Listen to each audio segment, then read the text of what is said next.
Somente crer, tudo é possível. Somente crer. Querido Deus, Pai Todo-Poderoso, a prova que nós cremos é que estamos aqui, porque o Senhor foi quem deu essa fé.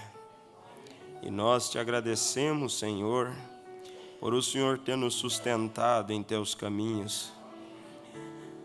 E lhe agradecemos por poder terminar esse dia na tua presença, na tua casa, Senhor, e viemos buscar a tua face, porque precisamos de ti, Senhor. Precisamos da tua direção, precisamos da tua orientação, Senhor. Nós somos dependentes do Senhor. Tome conta de nossas vidas, perdoa nossas falhas e venha, Senhor, de encontro às nossas necessidades. Em nome de Jesus nós pedimos. Amém, Senhor. Amém. Deus continue abençoando, irmãos. Já que estamos de pé, vamos ler a Bíblia em Hebreus, capítulo 12.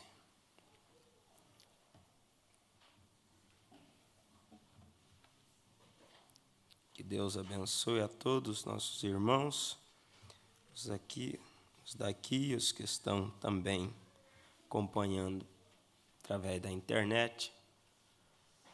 Que Deus possa abençoar. Hebreus capítulo 12, verso 1.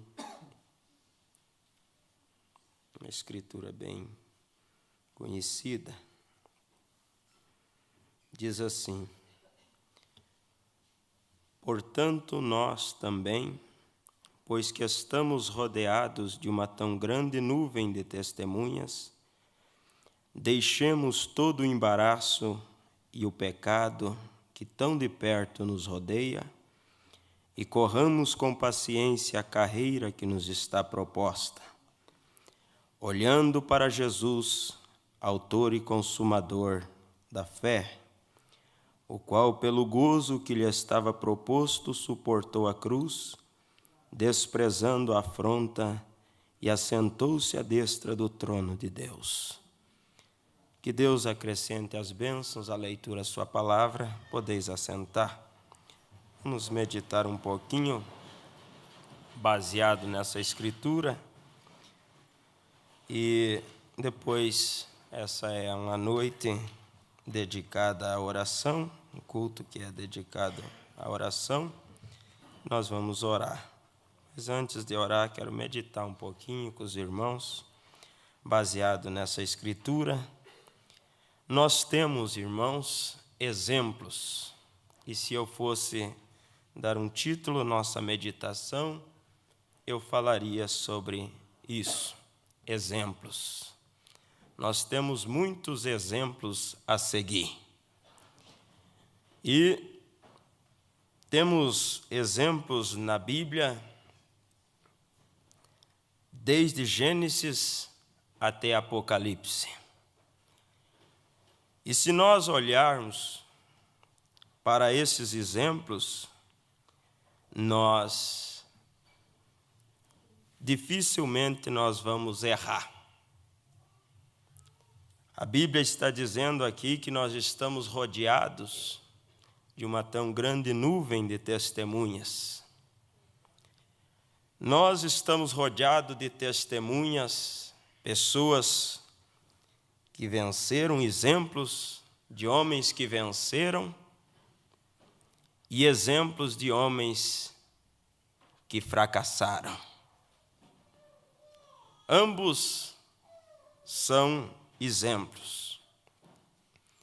Nós vemos o profeta dizendo que Sansão, ele entregou sua força para Deus, mas o seu coração ele entregou para Dalila. E ao fazer isso, ele fracassou.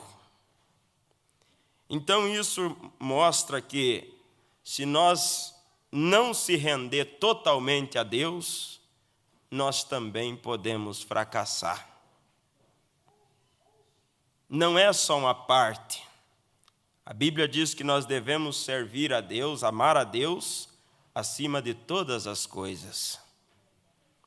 E servir a Ele de todo o nosso coração, de toda a nossa alma, de todo o nosso entendimento e com todas as nossas forças. E se nós fizer isso, de forma alguma, nós vamos ter decepção no final da estrada. Porque o profeta diz: se porventura Deus me mandasse ao inferno, de lá do inferno eu diria a Deus, eu continuaria amando a Deus. Eu amo tanto a Deus, ele diz isso, eu amo tanto a Deus, que se Deus me mandasse ao inferno, de lá do inferno eu continuaria amando a Deus. Aí vocês acham que Deus teria coragem de mandar uma pessoa que ama Ele tanto para o inferno? De jeito nenhum. Mas como que é esse amor? Amar de todo o coração. Hoje eu estava dando a ceia para um casal de irmãos ali, num lugar chamado Beira Rio, no Borma. E eu estava dizendo que a Bíblia diz assim: eu serei achado de vós, quando me buscardes de todo o vosso coração.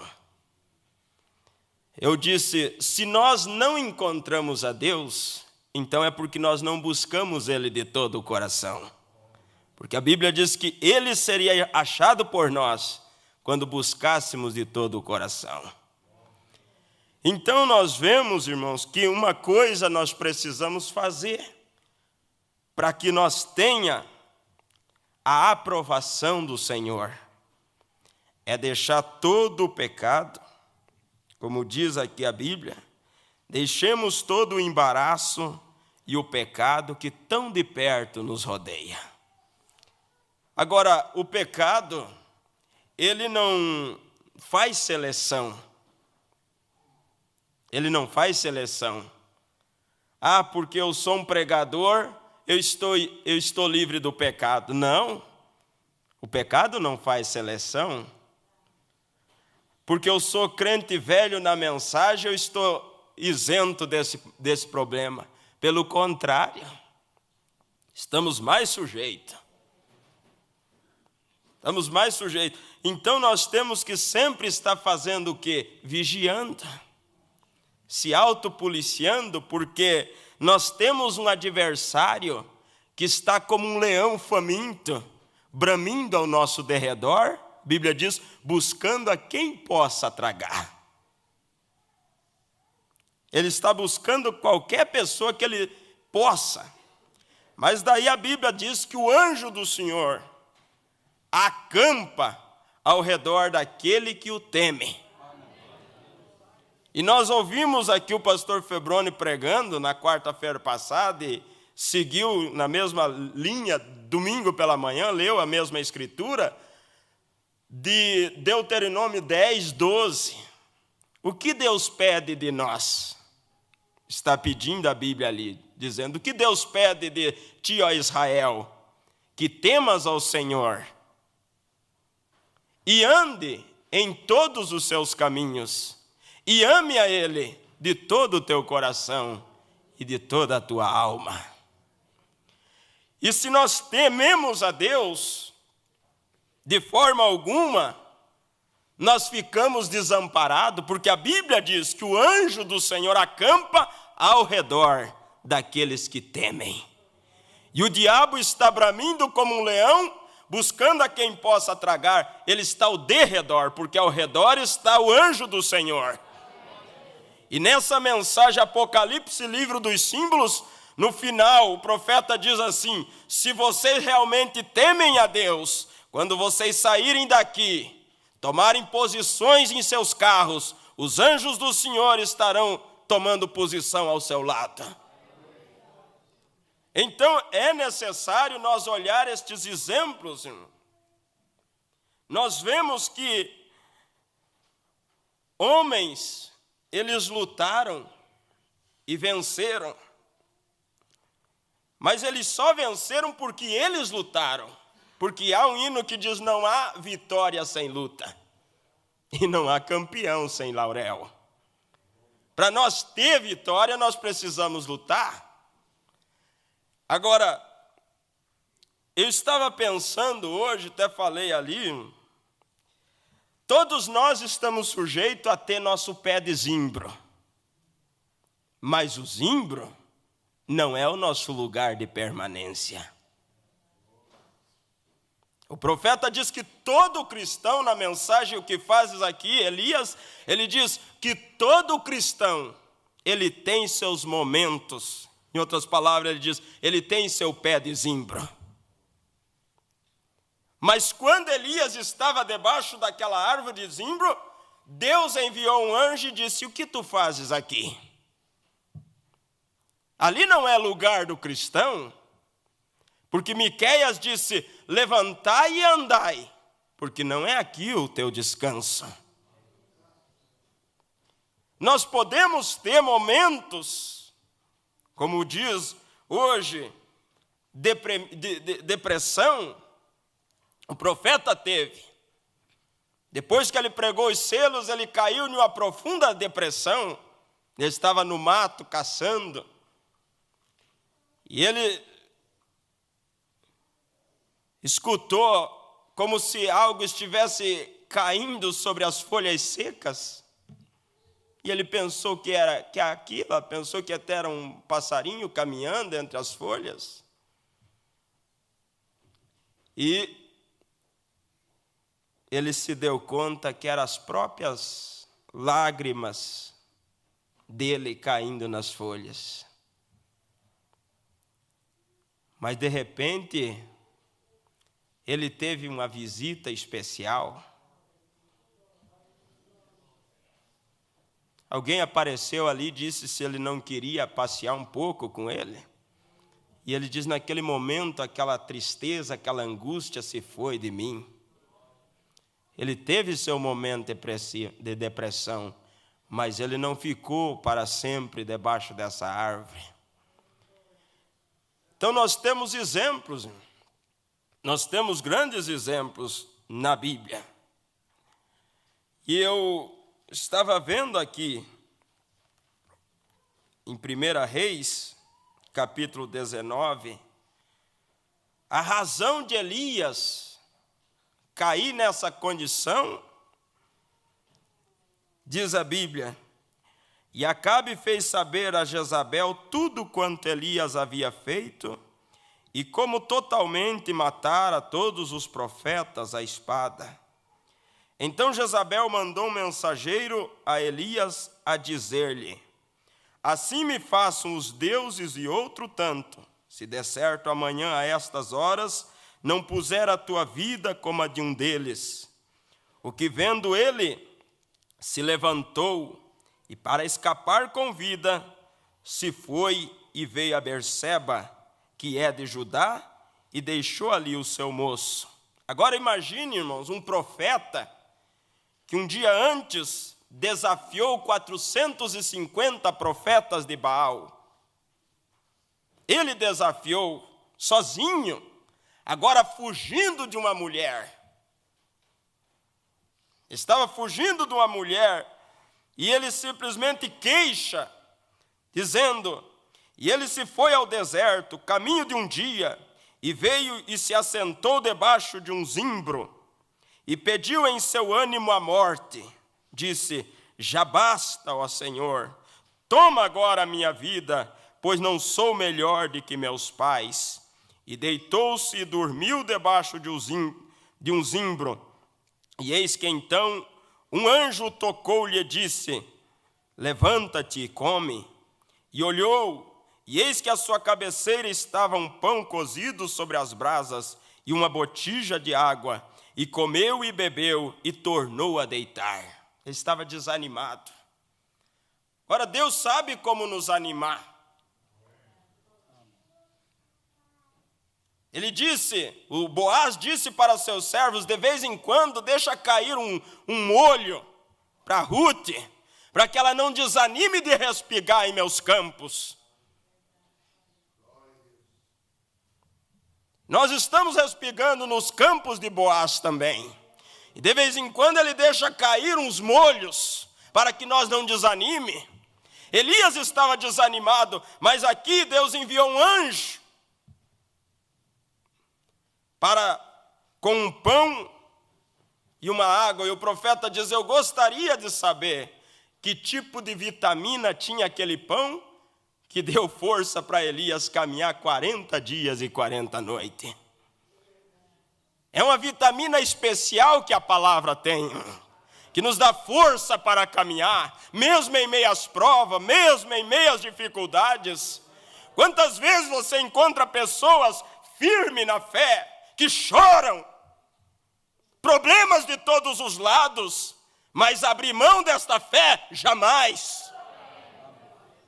Porque fé é uma revelação, e quem recebeu esta revelação da palavra, ele sabe que não tem para onde ir. Mesmo cansado, mesmo debaixo de um pé de zimbro, ele espera no Senhor, que virá para renovar suas forças. E existe uma diferença entre o cristão e o resto lá fora. Como disse o pastor Weber, nós não somos melhor nem pior do que as outras pessoas, nós somos diferentes.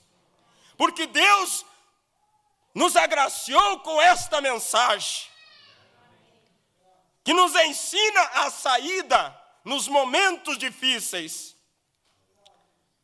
Igual muitas pessoas, não vendo saída, vão e se suicidam, porque eles não veem saída, mas eu sei que há pessoas aqui que estão cansados, sobrecarregados, mas vocês vieram no lugar certo, vieram aqui para deixar escapar a pressão, porque este é o lugar onde o cristão tem para deixar escapar a pressão, aos pés de Jesus.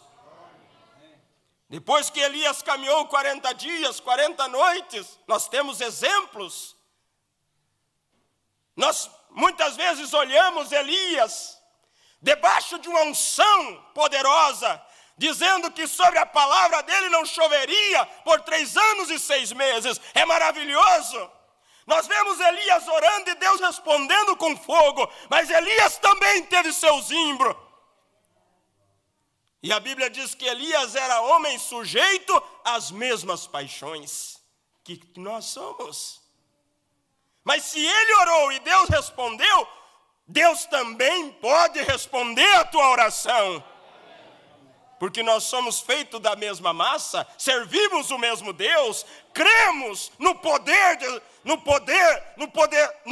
deste Deus. Aí nós temos exemplos para olhar. Ah, mas está difícil. Olhe para a vida de Jó. Olhe para a vida de Jó. É um exemplo que nós temos. Ah, mas eu tinha umas coisinhas e perdi. Jó não perdeu só algumas coisinhas, ele perdeu tudo que tinha. Mas ele não perdeu a fé, porque ele tinha revelação. Há pessoas que basta ter um problema, que a primeira coisa diz, eu vou parar de ir na igreja. Só surge um problema, basta ter uma perca natural. Tinha um carro bom, perdeu. Ah, eu não vou mais na igreja, Deus não me ama. E às vezes Deus está querendo dar um testemunho da fé desse homem para Satanás, como estava fazendo com Jó. Nossa fé não está baseada em coisas materiais. Nós estamos olhando além disso, irmãos. Como diz a Bíblia, olhando para Jesus, autor e consumador da fé. Se Ele é o autor e consumador da fé, nada poderá nos mover desse caminho. nada poderá nos mover. Nós temos exemplos de homens que perseveraram. E Jesus disse, aquele que perseverar até o fim, será salvo. Não é até quase o fim, até o fim. Ser fiel até a morte e dar-te-ei a coroa da vida. Quem quer a coroa da vida? Eu quero. Mas qual é o segredo para mim obter? É ser fiel até a morte. Não até perto da morte, mas até a morte. Então, nós temos exemplos.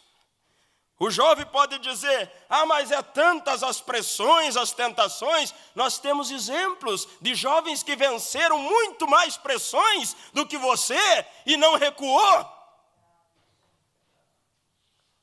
Um dia o pastor Wilmer pregou ali na reunião do centro de eventos. Ele deu 2 títulos para a mensagem. Uma, elimine as desculpas. E disse, Jesus, amigo dos pecadores. Não há desculpa. Conta-se de um pregador que foi fazer missão na União Soviética. E ele levou sua família. Os irmãos sabem que ali é um país terrível, comunista. Não é permitido pregar o evangelho. Mas ele foi porque ele tinha uma chamada de Deus. E então, quando a polícia encontrou ele ali, prendeu, claro, e toda a sua família, esposa e filho. E então eles fizeram uma proposta para aquele missionário. Ou tu se retrata do que tem ensinado, nega essa fé, ou senão nós vamos torturar a tua família. Aí ele disse, negar a fé seria trair a minha própria consciência? Eu não posso fazer isso. Aí diz que pegaram a esposa dele e começaram a tortura. Enfiar alfinete embaixo das unhas dela, diante do seu próprio marido, aquele pregador. E ela gritando de dor, e ele ali, orando em espíritos. Senhor, não me deixe negar a fé. É a coisa mais preciosa que eu tenho. E um cristão, ele não tem coisa mais preciosa do que a fé, que uma vez lhe foi dada. E Judas disse, vamos batalhar por essa fé que uma vez nos foi dada. Vamos batalhar. Então, quando aqueles guardas viram que o homem não ia negar a fé, eles disseram, o amor que ele tem pelo filho é maior que ele tem pela esposa. Então largaram a esposa, deixaram de um lado e pegaram o menino de 14 anos, pelo nome Alexandre. E aí com alicate começaram a arrancar as unhas daquela criança, na dura sorte. Isso não é uma utopia, aconteceu mesmo. E então aquele pai começou a chorar. Ele disse, Senhor, eu aguentei ver eles torturarem minha esposa, mas eu não suporto ver eles torturarem meu filho. Aí ele olhou para aquele pequeno menino e disse, eu terei que dizer o que eles querem, filho. Aí aquele menininho, em meio à dor da tortura, olhou dentro dos olhos do pai.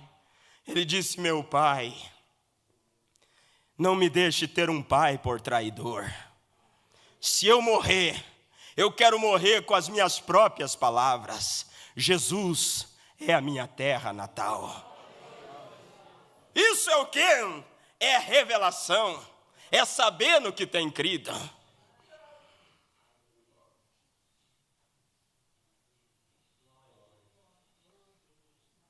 E aquilo deu força para aquele pai permanecer firme. Permanecer firme. Nero não entendeu Quando ele colocou os cristãos na arena e soltou leões, ele disse, eu não entendo esses cristãos, eles enfrentam a própria morte cantando. Claro que eles não entendem, porque o cristão, ele sabe o que espera do outro lado. E o profeta disse, a morte é apenas um jipe que nos transporta para um endereço melhor. Nós temos exemplos, irmãos, de homens e mulheres que não negaram a fé. Agora eu olhando para esses exemplos, cercado por esta nuvem de testemunha, terei eu coragem de abandonar a fé? De maneira nenhuma.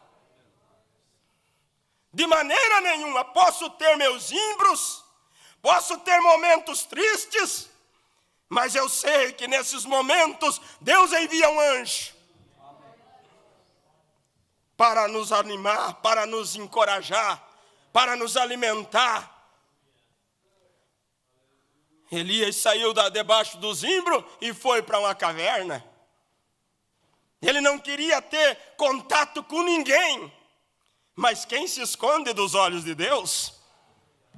A Bíblia diz que os nossos passos são acompanhados pelo olhar do Senhor.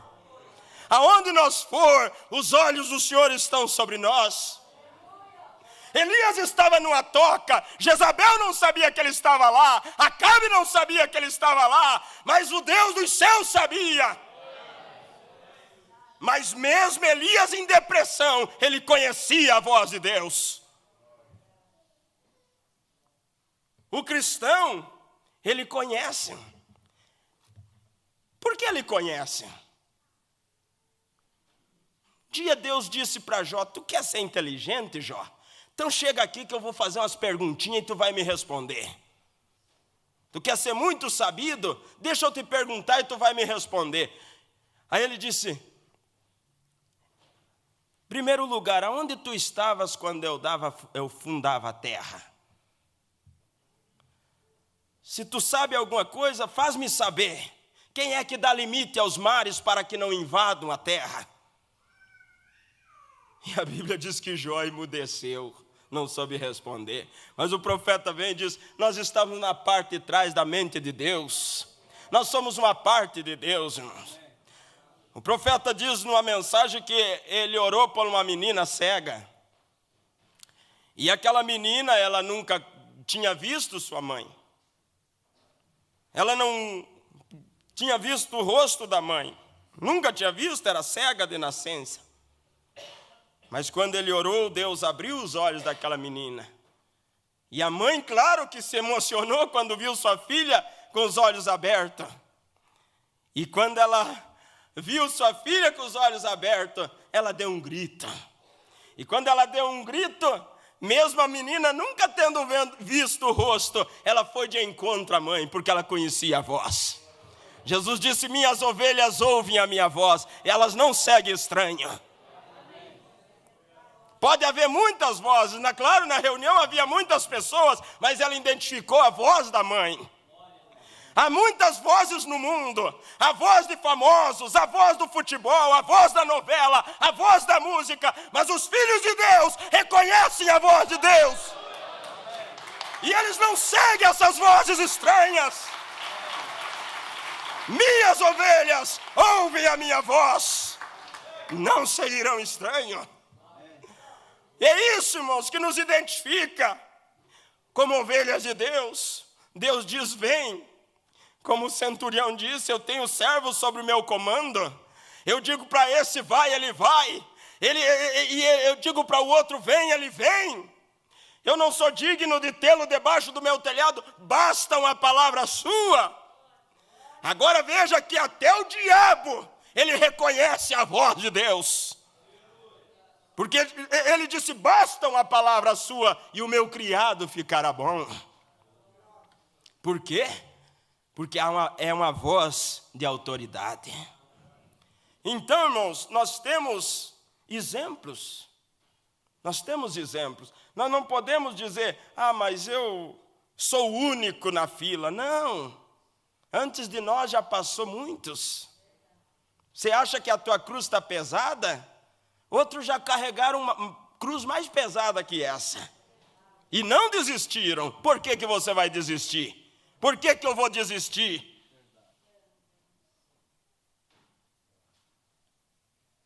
Quando o maior exemplo é o nosso Senhor Jesus Cristo. Eu quero terminar com isso. E Jesus disse, às vezes nós estamos acostumados a ler São João 13, no dia da ceia, mas se nós olharmos, Jesus deu exemplo em tudo, irmão. Ele diz, sendo eu Senhor e Mestre,